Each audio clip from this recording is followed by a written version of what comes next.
Evo mean evolution channel पे सुफियान आपको खुशामदीद कहता है। दोस्तों आज की ये नई वीडियो लेकर हाजिर हूँ। दोस्तों आज की एक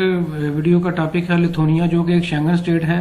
और यूरोपियन कंट्री है। उसका वीज़ा एप्लीकेशन फॉर्म की सबमिशन के बारे में आपको अपडेट करने जा रहा हूँ। आपको आज की वीडियो में बताऊंगा कि लिथुआनिया की जो एम्बेसी है वो कौन सी वीज़ा ऐसी एप्लीकेशन जो है, कौन सा सेक्शन जो है वीज़ा एप्लीकेशन का जो वो खुला हुआ है, कौन सा ऐसा वीज़ा सेक्शन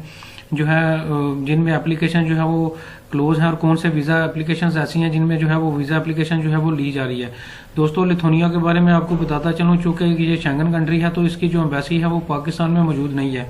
इसकी जो वीज़ा एप्लीकेशन सबमिशन जो पाकिस्तान में होती है वो एम्बेसी ऑफ हंगरी जो है इस्लामाबाद में, वहाँ पे जो है वो की जाती है। आपने जो कैटेगरी सी का जो वीज़ा एप्लीकेशन फॉर्म है, वीज़ा अगर अप्लाई करना है तो उसकी जो एप्लीकेशन है वो हंगरी की वीज़ा एप्लीकेशन की जो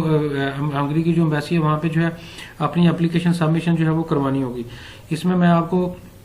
यहाँ पे बताता चलूँ कि टाइप सी के सबसे पहले तो मैं आपको यहाँ पे बताता चलूँ कि यहाँ पे बकायदा जो है वो मेंशन है, क्लियर कट मेंशन है कि we are kindly inform that the all visit on the basis of bilateral agreement the Hungarian consular section in Islamabad issue short term visa type visa C visa representing Lithuania for citizen residing in Islamic Republic of Pakistan, citizen of Islamic Republic of Afghanistan holding on ordinary passport may also apply for a visa embassy of Hungary in Islamabad. दोस्तों आगे लिखा हुआ है कि जो D category का visa है वो पाकिस्तान में अप्लाई नहीं हो सकता। वो जो भी लिथुआनिया की नियरेस्ट एम्बेसी है पाकिस्तान की, वहाँ पे जो है वो आप अप्लाई करेंगे। दोस्तों टाइप सी वीज़ा की जो एप्लीकेशन है वो आप लिथुआनिया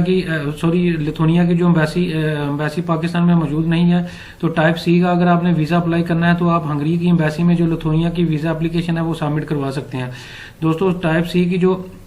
डेफिनेशन है वो मैं आपको बताता चलूँ कि टाइप सी जो है वो ये बेसिकली मैंने हाईलाइट भी किया हुआ है, एक शॉर्ट टर्म वीज़ा होता है जो कि 90 डेज का आपने अप्लाई करना होता है और ये 3 माह से कम का वीज़ा होता है। इसमें ऐसे लोग जो कि टूरिज्म के पर्पज़ के लिए या किसी बिजनेस के पर्पज़ के लिए जो है शॉर्ट टर्म के लिए जो वीज़ा अप्लाई करते हैं तो वो जो है टाइप सी वीज़ा जो है वो उसमें जो है वो फॉल करता है।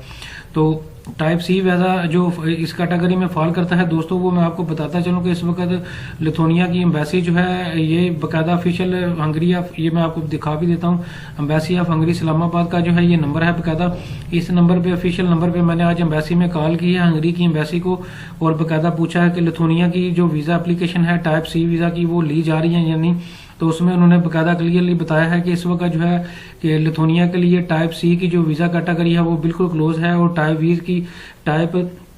सी की जो वीज़ा एप्लीकेशन सबमिशन है वो इस वक्त नहीं हो रही, और जितने भी शॉर्ट टर्म वीज़ा हैं टाइप सी में जो आते हैं लिथुआनिया के, उस वक्त फुली जो है वो क्लोज्ड है।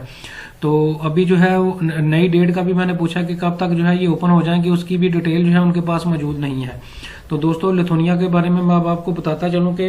इस वक्त जो शॉर्ट टर्म वीज़ा जो कि आप पाकिस्तान से अप्लाई करते हैं लिथुआनिया का और हंगरी की एम्बेसी से अप्लाई करते हैं वो इस वक्त क्लोज है। इस टाइप सी की जो वीज़ा कैटेगरी है उसमें तो इस वक्त जो है एम्बेसी लिथुआनिया की जो है वो जो है एप्लीकेशन सबमिशन नहीं कर रही। तो दोस्तों उम्मीद करता हूँ कि आपको वीडियो पसंद आई होगी और आपको पूरी डिटेल जो है लिथुआनिया के बारे में, वीज़ा एप्लीकेशन के बारे में समझ आ गई होगी। और इसके बावजूद भी आपका कोई क्वेश्चन हो तो आप कमेंट सेक्शन में पूछ सकते हैं। Thank you very much.